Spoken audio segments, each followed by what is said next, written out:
Tanpa kita itu melakukan perencanaan yang bagus, tanpa kita itu melakukan koordinasi yang bagus, nanti itu akan terjadi banyak kesalahan.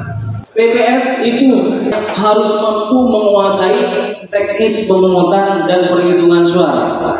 Yang kedua, mampu menjelaskan kepada KPPS tentang teknis pemungutan suara. Kalau sudah menguasai, teman-teman PPS yang menjelaskan kepada KPPS tentang teknis pemungutan dan perhitungan suara. Menguasai dulu baru menjelaskan. Assalamualaikum warahmatullahi wabarakatuh. Alhamdulillah, hamdan sholatan wa salaman amma ba'du. Yang saya hormati Perkopimka Kecamatan Tiris, yang saya hormati pula Ketua PPK Kecamatan Tiris Mas Khairi Afardi, dan juga Divisi SDM dan Parmas Mas Ishak, dan juga teman-teman yang lain, Mas Edi yang nggak bisa ikut, dan juga Mas Dedi yang saat ini masih sakit. Kita doakan semoga beliau cepat sembuh, diberikan kesehatan. Amin, amin. Dan juga yang saya hormati Ketua PPS beserta Divisi Parmas sekaligus Divisi Teknis Penyelenggara. Yang pertama, puji syukur dari Allah Subhanahu wa taala, pada sore hari ini kita dapat berkumpul dalam rangka persiapan rekrutmen KPPS kelompok penyelenggara pemungutan suara Pilkada tahun 2024. Yang ketiga, saya berbicara di depan bukan berarti saya lebih pintar, bukan berarti lebih menguasai daripada teman-teman semua. Bisa jadi teman-teman PPS lebih menguasai tentang teknis penyelenggaraan pemungutan dan perhitungan suara. Ada beberapa yang ingin saya sampaikan selaku Divisi Teknis Penyelenggaraan Teknis Pemungutan dan Perhitungan Suara. Namun saya mohon kepada teman-teman nanti saling sharing, saling tegur sapa, karena sampai saat ini saya masih belajar, masih banyak kekurangan, masih banyak kesalahan. Apapun yang nanti saya jelaskan, jika ada kekurangan, kesalahan, monggo diperbaiki. Apapun yang lebih baik daripada apa yang saya sampaikan, mohon diusulkan. Jangan kami hanya dijadikan objek sebagai narasumber, tapi sebaiknya teman-teman juga mengusulkan yang lebih baik itu yang mana, mari kita jalankan. Ada beberapa yang ingin saya sampaikan terkait teknis pemungutan dan perhitungan suara, karena ini sudah hampir ya. Saya akan memberikan stimulus persiapan penyelenggaraan pungut hitung Pilkada tahun 2024. Sekedar penyegaran agar nanti teman-teman Divisi SDM Parmas dan Teknis benar-benar siap menghadapi pemungutan dan perhitungan suara. Yang pertama, terima kasih Pak. Alhamdulillah, monggo dinikmati. Itu hadiah dari ketua ya.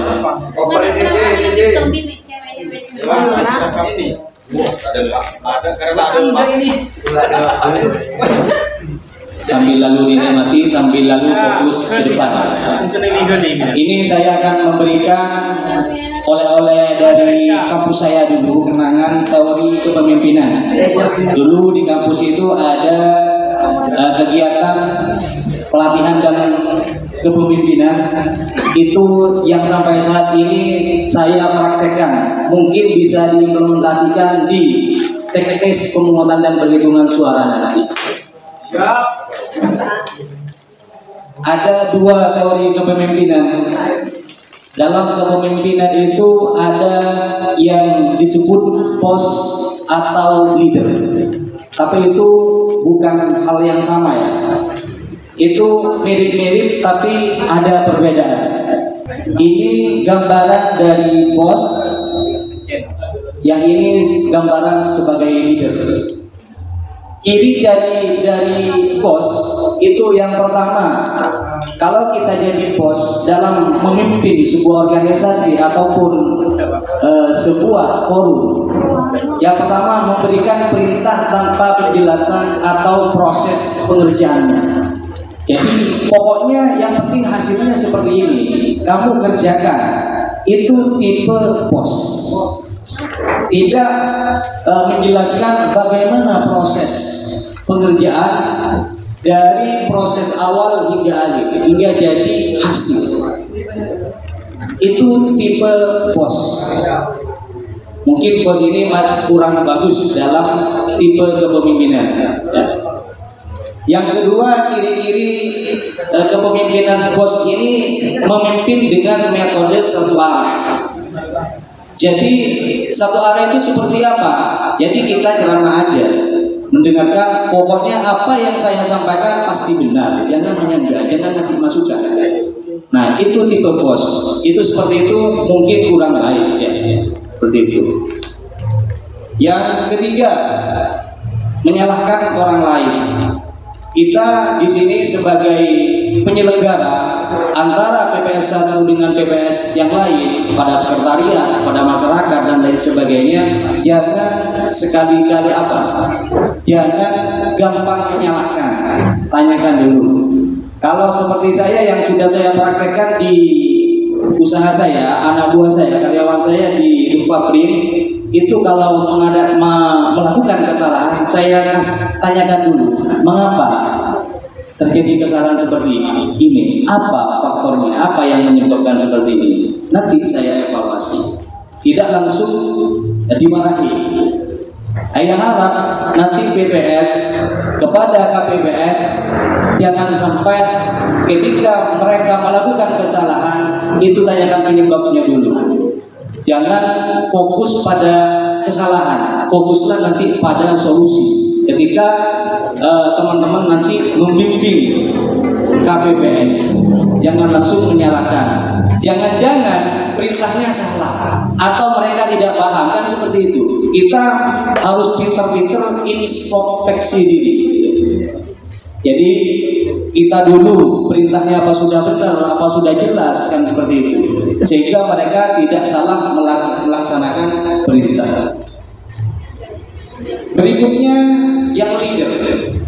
Leader ini saya sangat mengharapkan PPS menjadi leader bagi KPPS selaku kepanjangan tangan dalam penyelenggaraan pemungutan dan perhitungan suara. Ciri-ciri leader itu memberikan perintah yang jelas, dilengkapi dengan pelatihan dan uji coba. Katakanlah saya memerintahkan kepada PPS bagaimana proses teknis penyelenggaraan pemungutan dan perhitungan suara dari awal persiapan untuk pemungutan. Yang kedua misalkan pembacaan sumpah, persiapan perhitungan, kemudian perhitungan. Kan seperti itu. Sudah jelas step-stepnya. Baru nanti kalau masih melakukan kesalahan, ya berarti kesalahan benar-benar murni kesalahan dari teman-teman. Kalau sudah dilakukan uji coba, simulasi, itu masih salah nanti setelah hari H, itu berarti murni kesalahan teman-teman, berarti kurang cermat. Tapi kami sebagai BPK nanti tidak akan fokus pada masalah yang terjadi, tidak akan fokus pada masalah, namun fokus pada solusi. Bagaimana cara memperbaiki apa yang sudah terjadi kesalahan. Yang kedua, tipe leader. Pemimpin itu pemimpin yang baik, yang disebut leader yaitu memimpin dengan metode dua arah. Jadi leader, pemimpin itu boleh salah, karena kita sebagai manusia biasa mahal al-insan mahalul khotob wal nisyan. Ya. Manusia itu tempat salah dan lupa, sudah wajar. Oleh karena itu nanti kalau saya melakukan kesalahan, mohon diingatkan, mohon dikoreksi. Karena saya sangat senang sekali kalau dikoreksi. Ibaratkan di depan saya ada harimau yang akan menerkam saya. Teman-teman bilang, "Pak, ada harimau, silakan lari." Kan saya alhamdulillah syukur ya. Daripada dibiarkan, Pak, tidak dibiarkan ada harimau nanti bisa menerkam saya. Oleh karena itu saya senang. Saya juga di karyawan saya di Fakrin itu silakan. Kalau saya salah silakan. Ternyata banyak kesalahan saya. Ya, karena orang bekerja itu identik dengan kesalahan. Yang tidak ada kesalahan sama sekali orang yang tidak bekerja. Tapi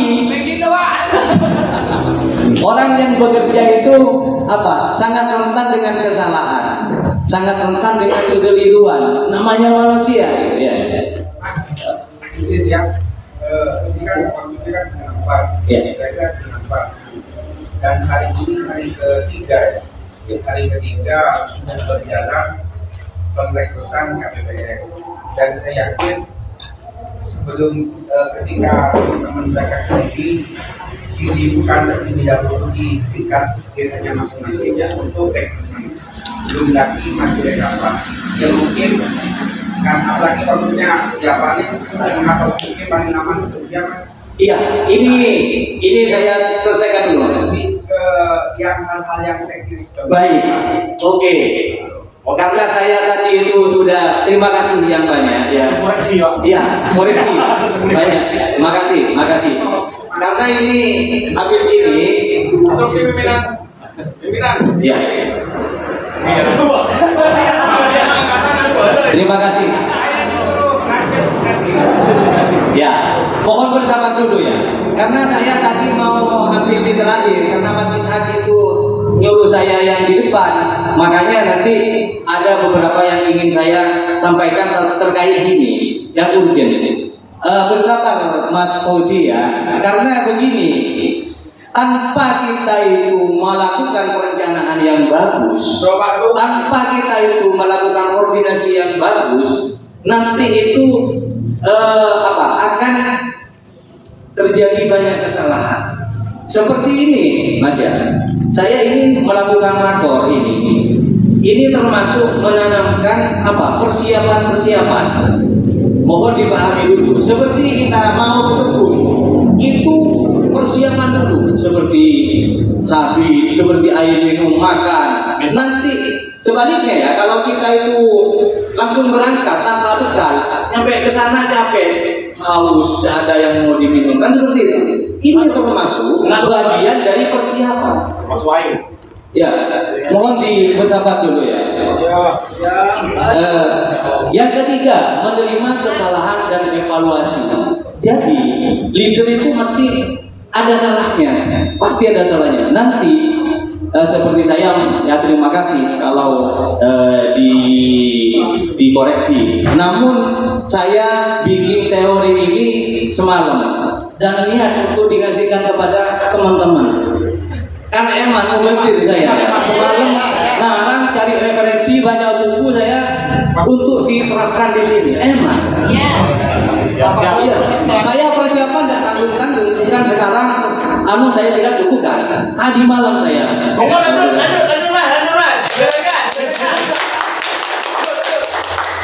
Lanjut. Terima kasih. PPS tidak sudah nyampe ke teknis. PPS panitia pemungutan suara. Saya berharap menjadi leader dari KPPS.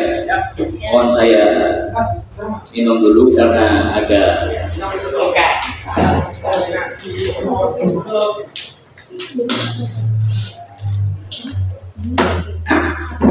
Saya berharap nanti saya PPS menjadi leader dari KPPS. Yang pertama, PPS itu indikatornya nanti kalau sudah pemungutan dan perhitungan suara, persiapannya harus mampu menguasai teknis pemungutan dan perhitungan suara. Jadi mengapa harus menguasai? Kan bukan saya yang mengerjakan. Iya, bukan sampean yang mengerjakan, tapi PPS harus mampu menguasai. Karena tempat bertanyanya, tempat konsultasinya adalah PPS. Tidak mungkin langsung ke PPK. Ya, ini kan penyelenggara ini kan hierarkis dari KPPS, ada PPS dan PPK. Itu secara hierarkis. Yang kedua, mampu menjelaskan kepada KPPS tentang teknis pemungutan suara. Kalau sudah menguasai, nanti di BIMTEK itu teman-teman PPS yang menjelaskan kepada KPPS tentang teknis pemungutan dan perhitungan suara. Menguasai dulu baru menjelaskan, jangan kebalik ya. Nanti menjelaskan baru dibaca. Oh ya ternyata tadi itu seperti itu. Nah salah itu alurnya. Yang pertama baca dulu teknis pemungutan suara, nanti baru kita menjelaskan seperti itu.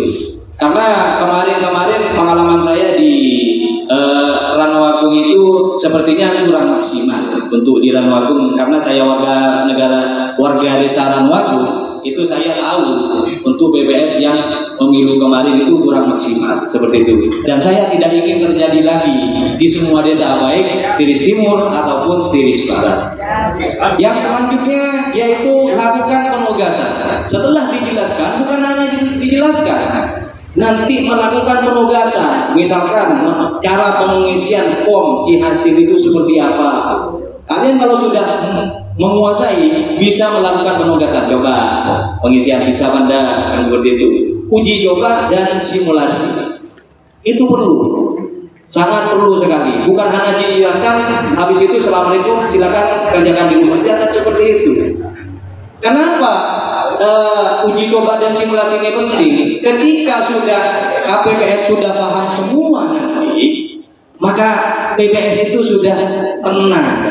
Nah tenang karena sudah KPPS semuanya paham seperti itu. Yang keempat yaitu monitoring dan koreksi. Kalau sudah melakukan uji coba simulasi, itu sudah bisa paham semuanya KPPS, maka kita tinggal monitoring. Nanti saya harapkan kalau PPS nanti di hari H itu terjun pagi sore, saya menyatakan seperti itu. Memang anjuran dari KPU seperti itu. Monitoring ke TPS itu melakukan apa? Ketertiban, apa sudah tertib, apa sudah lengkap, logistik yang sudah diterima, agar kami kalau nanti ada kekurangan cepat di backup sama PPK. Misalkan surat suara kurang, kalau dari pagi sudah pesan kan enak. Misalkan ada lebihnya di BPK atau stok di KPU, nanti kita backup, kan seperti itu. Setelah koreksi, sorenya itu melakukan perbaikan. Kalau ada kesalahan yang kurang paham dan lain sebagainya, itu diperbaiki. PPS yang menguji sebelum berangkat ke PPK. Selanjutnya ini yang perlu kita sebagai organisasi BPS ataupun PPK, ini adalah slogan dari ISO. ISO itu internasional ISO internasional standard oriented. Ya, tulislah apa yang Anda kerjakan, kerjakanlah apa yang Anda tulis. Artinya apa? Tulislah perencanaan Anda dengan baik, kemudian patuhi dan kerjakan sesuai perencanaan dari awal. Mengapa hal ini penting? Karena pikiran kita itu suka berubah pikiran.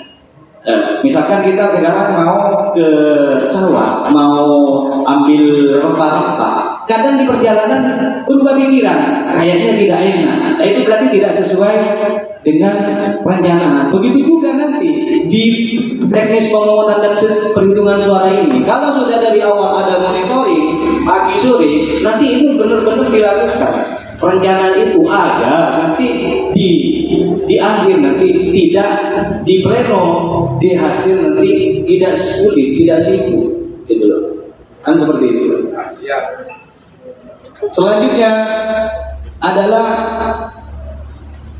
hubungan antara membaca dan menulis. Kita sebagai leader, sebagai pemimpin dari KPPS, ya mungkin saya berdoa teman-teman nanti ada yang di BPK di pemilu selanjutnya, ya menjadi leader. Itu ada hubungannya membaca dan menulis. Kita harus banyak membaca dan menulis. Semakin banyak kita membaca, semakin lancar kita menulis perencanaan. Karena bahannya sudah ada di sini. Seperti itu. Lanjut. Apa yang harus kita baca untuk menguasai pemungutan dan perhitungan suara? Buku panduan. Kalau nanti buku panduan sudah datang, PPS yang baca dulu sebelum KPPS membaca. Atau bersamaan ya, ada apa-apa. Atau bekas-bekas pemilu itu bisa, kan tidak jauh beda tentang pemungutan, bahkan lebih sulit pemilu kan. Nah, itu kalau masih ada teman-teman pernah jadi KPPS, monggo dibaca sebagai persiapan. Jadi kita kalau mau perang itu navigasi sudah lengkap, pemetaan sudah lengkap. Ya. Tahun berapa ya, Pak? Undang-undang Pilkada nomor kalau 10 tahun 2016 kalau nggak salah tentang Pilkada. Iya. Ya, salahnya tangan ya. Al-insan kembali kepada tadi itu ya. Al-insan mahdul khata wa nisyan. Oh, tayyib. Ya. Ya. Yang kedua undang-undang. Apa teman-teman sudah baca ya? Undang-undang nomor 10 tahun. Udah saya baca susah tahun. Ya, itu tahun 2016 ya. Nanti lebih dua ya. Yang berikutnya memahami pengisian formulir hasil dan lain-lain. Itu kalau ada bekas-bekas pemilu itu disimulasi, di latihan ya. Apa kemudian kalau sudah baca apa yang perlu ditulis? Hubungannya membaca dan menulis ya. Yaitu membuat perencanaan bimbingan teknis, baik bimbingan teknis skala besar ataupun skala kecil. Tidak harus semuanya hadir. Bisa nanti kalau teman-teman PPS sudah terbentuk nanti, KPPS sudah terbentuk, bisa berkelompok yang paham keduanya. Silakan per ketua dikumpulkan oleh PPS, nanti keduanya seri kepada anggotanya. Kan seperti itu. Ya, ketua KPPS dengan anggota itu sudah skala kecil, sudah saling mengisi, saling saling belajar, sharing lah seperti itu. Yang kedua pelatihan dan simulasi itu sangat penting ya, uji coba, kemudian monitoring, koreksi dan perbaikan tadi ya. Gitu. Mungkin itu saja. Ya. Ijazah, ada Pak. Oh ijazah, gimana? Ijazah. Ijazah mungkin nanti dan lain-lain persyaratan disampaikan oleh Bapak SDM dan Informas nanti.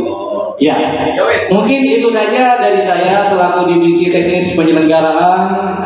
Mohon sekali lagi saya selaku divisi teknis jangan sungkan-sungkan untuk memberi masukan, usulan atau koreksi pada saya selaku divisi teknis. Saya sangat senang apabila dikasih koreksi ataupun tegur sapa jika saya melakukan kesalahan seperti itu. Mohon itu saja yang saya sampaikan, kurang lebihnya mohon maaf. Wabillahi taufiq wal hidayah. Wassalamualaikum warahmatullahi wabarakatuh. Waalaikumsalam.